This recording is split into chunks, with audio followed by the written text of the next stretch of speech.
In May of 1981, my family and I attended the California State Railroad Museum's grand opening in Sacramento, California. One of the operating locomotives that was under steam for the event was a massive piece of machinery from the Union Pacific Railroad with even a larger sounding whistle. A whistle that commanded respect and was the sound of steam's superpower era. Little did I know that more than 40 years later, we would be helping to preserve that sound. In 1943, the American Locomotive Works was building their second series of heavy hauling locomotives for the Union Pacific Railroad. The engines would be over 120 feet long and weigh in at over 1 million pounds. The locomotives were articulated to negotiate turns on the main line and were more powerful than just about anything else on rails at the time. And they were given the name Challengers. And they quickly became an integral part of the UP's Superpower Steam program. The engines were finished with their service at the end of the steam era in 1957, and all but 2 were scrapped.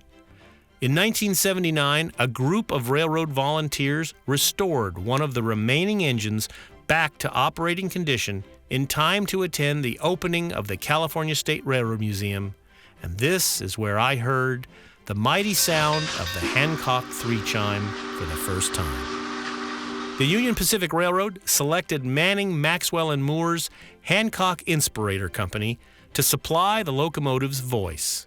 It would become known as the Hancock Long Bell 3 chime. The 3985 would spend the next 30 years operating on the UP system, and in 2010 would end her service on the Union Pacific. The locomotive would be donated to the Railroading Heritage of Midwest America in 2022, where she will once again be restored to operating condition. The Rizzoli Locomotive Works was honored to be chosen to restore the 3985's Hancock Long Bell. This is the story of giving the Challenger her voice back.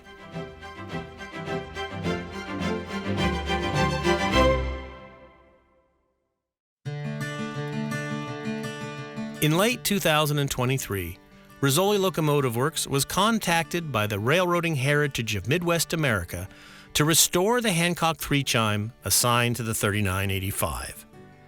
The whistle arrived at our shop and some minor damage was immediately visible, but we couldn't make a complete assessment without taking the entire whistle apart, and it quickly became apparent that we would need bigger tools to get this very stuck whistle apart if we were going to make any repairs. 67 years of thermal cycling and bouncing around on top of a locomotive made sure everything was as tight could be. So it was off to my brother's shop in the Sierra foothills for bigger tools. Heat, pressure, and a lot of elbow grease finally got the job done without damaging any of the original materials. Once all the pieces were apart, we returned to our shop for cleaning and inspection. The first thing that was apparent was the bowl had been crushed by the fulcrum arm at the pivot point. The arm was over-traveling when released from blowing, hitting the bowl casting, causing it to get pinched against the languid plate. This will cause one of the notes of the whistle not to sound correctly.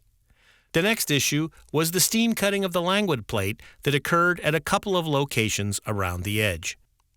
The first step in the repair was to chuck up the bowl in the lathe and machine all the surfaces flat and true to the center support.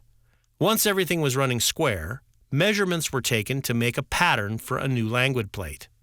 The pattern was created and sent off to the foundry for casting in naval M bronze.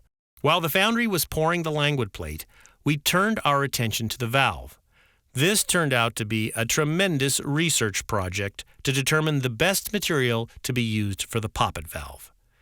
The valve we removed from the bowl was cast steel and not the original poppet from 1943. It had some major repairs and was converted from a later model Hancock whistle. The decision was made to replace the poppet with the correct valve for the year of manufacture. After a lot of research and conversations with others in the know, we made the decision to use naval M bronze for the new poppet. We made a pattern and a core and sent them off to the foundry. While we waited, the languid plate casting had arrived, so finish machining could begin. The new plate was fitted to the bowl, and the steam admission slit was back to factory spec. Before we could machine the new poppet valve, the bowl needed to have the valve face cleaned up and the bore for the push rod renewed. The guide for the push rod was way out of round and very loose. We bored out the bowl's valve guide and made a new bushing to be pressed into the casting. This brought the tolerance back to spec. The poppet valve was then machined to factory drawings and fitted to the bowl. We did make one small change to the poppet by moving the spring into the bowl instead of using a tapered spring on the push rod. This is a better design that will be easy to replace if ever needed. The final task was to install a steel bushing on the fulcrum arm. The hole was egg-shaped and way oversized, so we bored out the steel arm and pressed in a new steel bushing. While the pieces of the bowl were laying on the bench, the 3985 stamp was clearly visible, and I was immediately reminded how fortunate we are to be working on such a wonderful piece of railroad history. Once everything was complete, we took the whistle up to the Virginia and Truckee Railroad for a steam test of the new valve and to hear the voice of the Challenger come to life.